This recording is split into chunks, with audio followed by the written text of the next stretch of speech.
मेरा आप सभी को नमस्ते। राम राम जी। तो आज मैं इस बात से हम जैसे योगा तो करते हैं, अपना मेडिटेशन भी करते हैं और खान पान भी हम अपना ठीक ही रखते हैं। तो जब हम एक्सरसाइज वगैरह करते हैं तो हमें पता होता है, हमने मतलब कि आप लोगों को जब आप जिम जाते हैं या कोई योगा क्लास लेते हैं तो आपको वहाँ से टीचर आपका ये तो समझाता ही होगा कि ये वाला फ्रूट हमें लेना चाहिए और ये खाना खाना चाहिए, ये जूस पीना चाहिए, कब पीना चाहिए, कब नहीं पीना चाहिए। तो ये सब बातें तो आपको पहले से पता होंगी कि हमें अपने दिमाग को हम कैसे फ्रेश रख सकते हैं कि हमें ज़्यादा सोच ना आए, हम बिल्कुल भी दूसरों की बातों को अपने दिल पे ना लें। तो उससे क्या होता है कि जब हम कहीं चले जाएँ, कोई हमें ऐसा मिल जाए कि जिसने हमें कुछ गलत बोल दिया, तो हम घर पे आके आप स्ट्रेस ले लेते हैं और सोचने लग जाते हैं कि ऐसा क्यों हुआ। और कभी-कभी ऐसा भी होता है कि हमने जवाब नहीं दिया होता और फिर वो दिमाग हमारे बात घूमती रहती है। पहली बात तो जब कोई हमें कुछ कहे तो हमें जवाब नहीं देना चाहिए। क्यों?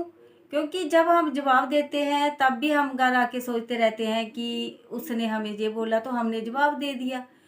और अगर हम जवाब नहीं देंगे तो उससे क्या होता है कि हम टेंशन फ्री होंगे कि हमने तो कुछ नहीं ना बोला। उसने अगर दूसरे बंदे ने हमें कुछ बोल भी दिया है तो हमने तो कुछ नहीं बोला ना। इस बात से हम सेटिस्फाई होंगे कि हमने कुछ नहीं बोला है। और जब कभी ऐसा भी होता है कि रिश्तेदारों में ऐसा होता है कि उसने ये बोल दिया, उसने ये बोल दिया, तो एक तो कोई बीच में हमारी गवाही देने वाला ज़रूर होता है कि नहीं, उसने ऐसा नहीं बोला। तो उस बात से भी हमें अपने आप को समझा लेना चाहिए कि हमें बिल्कुल भी नहीं बोलना चाहिए, दूसरों को जवाब नहीं देना चाहिए। अगर वो गुस्से में ज़्यादा है तो फिर तो बिल्कुल भी जवाब ना दे।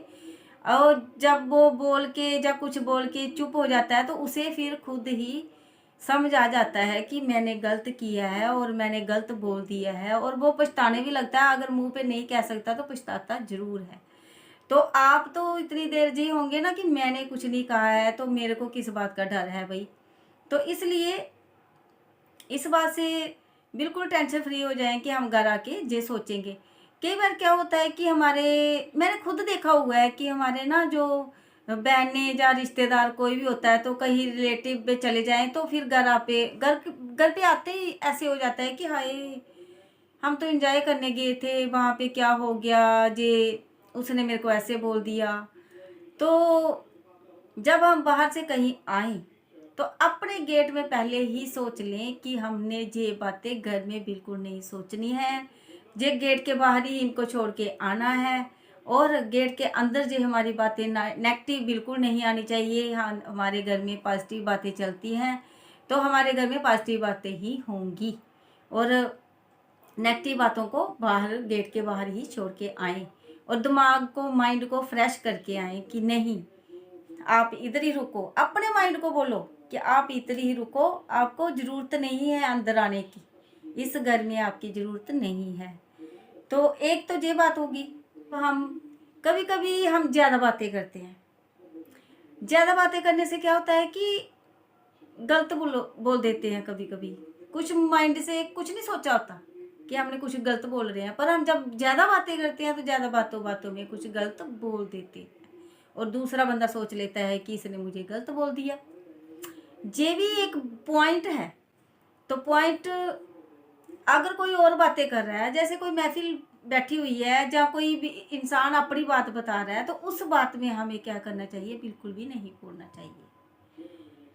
क्योंकि हम जब बीच में बोल देते हैं तो उसकी बात कट हो जाती है, उसको कभी-कभी तब भी गुस्सा आ जाता है कि इसने मेरी बात को कट किया है, ये जानबूझ के करता है, ये मेरी बात को पसंद नहीं करता, मुझे दूसरों के सामने अपनी बात रखने नहीं देता। इससे भी लड़ाई का झगड़ा बन जाता है, तब भी माइंड खराब हो जाता है। तो हम अपने माइंड को भाई खराब क्यों करें? क्या ज़रूरत है माइंड को खराब करने की? तो ये भी बिल्कुल ना करें।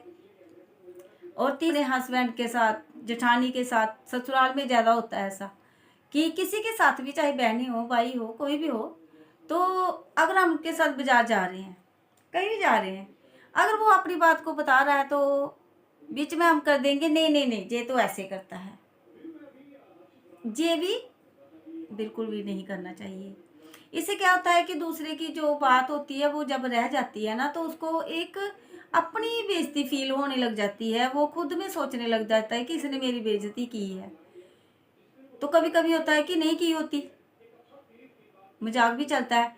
पर जो आजकल का टाइम चल रहा है, जो इस वक्त का टाइम चल रहा है, इस वक्त मजाक बिल्कुल भी लोग नहीं सुनते हैं।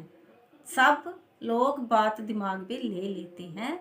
इसलिए अपना भी माइंड फ्री रखें और दूसरों को भी रहने दें, और दूसरों को भी बिल्कुल परेशान ना करें कि हाय तू आ गई, तूने ऐसे किया, तूने वैसे किया, तूने ये कर दिया, तूने।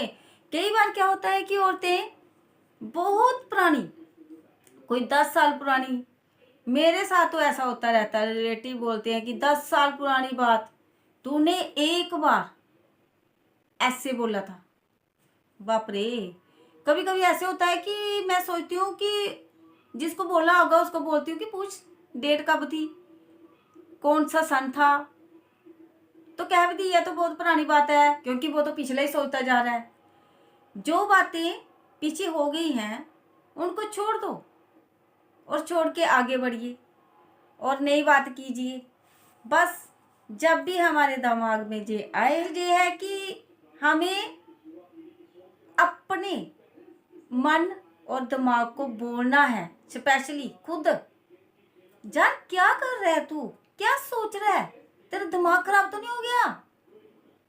क्योंकि जब मन सोचता है तो बात दिमाग में जाती है, तो इसको बोलना है कि तेरा दिमाग खराब तो नहीं हो गया, क्या पुरानी बातें सोचता रहता है। छोड़ना, नया सोच, कुछ आगे बढ़ो, पिछली बातों को छोड़ दो। पिछली बातों को सोचते रहेंगे तो हम यहीं पे रुके रहेंगे, कभी आगे नहीं बढ़ सकते, कभी नहीं। क्योंकि माइंड तो पिछले ही रहेगा ना। जो कल हो गया उसको आज में नहीं दोहराएं। उससे क्या होता है कि माइंड खराब रहता है, माइंड सोचने पे मजबूर हो जाता है। इससे जब माइंड सोचने पे मजबूर हो जाता है तो हम क्या करते हैं कि हाय मुझे ना गैस हो गई है, मुझे ये वाली प्रॉब्लम हो रही है, मेरे हार्ट में दर्द हो रहा है, मुझे कई सारी बीमारियां हम सोचने लग जाते हैं। तो आप खुद समझ लीजिए कि कौन सी बीमारी होती है आजकल की औरतों को। बस वही बीमारियां औरतें सोचने लग जाती हैं। इसलिए सबसे बेस्ट है पुरानी बातों को छोड़ो। पुरानी बातों से हम आगे नहीं बढ़ सकते, नई बातें सोचें। जो पीछे हो गया उसको तो रिपीट दोबारा कभी ना करें। अगर किसी ने कुछ कहा भी है तो उससे रिपीट कभी ना करें, उसको कभी ना जतलाएं कि तूने कभी ऐसे बोला था। उससे क्या होता है कि उसको जिसने बोला होगा ना उसको याद भूल चुका होता है, और फिर वो सोचता है कि कब क्या हुआ था, कब की बात है। वो भी बेचारा सोचने को मजबूर हो जाता है जब दूसरा बंदा उसको बोलता था। तो इसलिए मैं सोचती हूँ कि अपने माइंड को फ्रेश रखने के लिए पुरानी बातों को भूल जाएं, दूसरों पे इल्जाम लगाना छोड़ दें, और कोई क्या कहता है बस अगर हम महफिल में चले भी जाएं तो चुप रहें, ज़्यादा से ज़्यादा हंसी खुशी की बातें करें। अगर लगता है जहाँ नेगेटिव बात हो रही है वहाँ से उठ के कहीं और चले जाएं, वहाँ बैठने की बिल्कुल भी ज़रूरत नहीं है। और अपने आप को समझाइए और आगे बढ़िए। अपनी लाइफ को थोड़ा सा चेंज कर लीजिए, थोड़ा सा। जो पहली लाइफ चल रही होती है ना उसको ब्रेक लगा दो वहीं पे और थोड़ा सा चेंज कर लो। जैसे कि योगा क्लास लेना शुरू कर दो, घर से बाहर निकलो। अगर आप कहीं नहीं जा सकते तो सत्संग में चले जाइए, ज्ञान की बातें सुनिए। अगर आपके पास कोई साधन नहीं है ज्ञान की बातें सुनने जाने का कि कोई कहाँ जाए, तो पार्क में चले जाइए, पार्क में घूमिए, अच्छी अच्छी चीज़ें देखिए, माइंड एकदम फ्रेश हो जाता है। और अपने माइंड को फ्रेश रखना बहुत ही ज़्यादा ज़रूरी है। इससे क्या होता है कि जब हमारा दिमाग सोचने लगता है तो उससे हमारी बीमारियां बढ़ने लगती हैं। जब हमारा माइंड ठीक है और मन बिल्कुल भी गलत नहीं सोच रहा है तो हम बिल्कुल फिट हैं, फिट, हमें कोई बीमारी नहीं है। मैं उन औरतों से कहना चाहती हूँ जो बोलती हैं कि मुझे ये हो गया, वो हो गया, ये हो गया, उनके लिए मैं ये आइडियाज दे रही हूँ कि आप ऐसा कर सकते हैं, और किया हुआ एक्सपीरियंस है जो कि मैंने आपके साथ शेयर किया है। अगर आपको अच्छा लगे तो कर लेना। चलो ठीक है फिर, राम राम जी।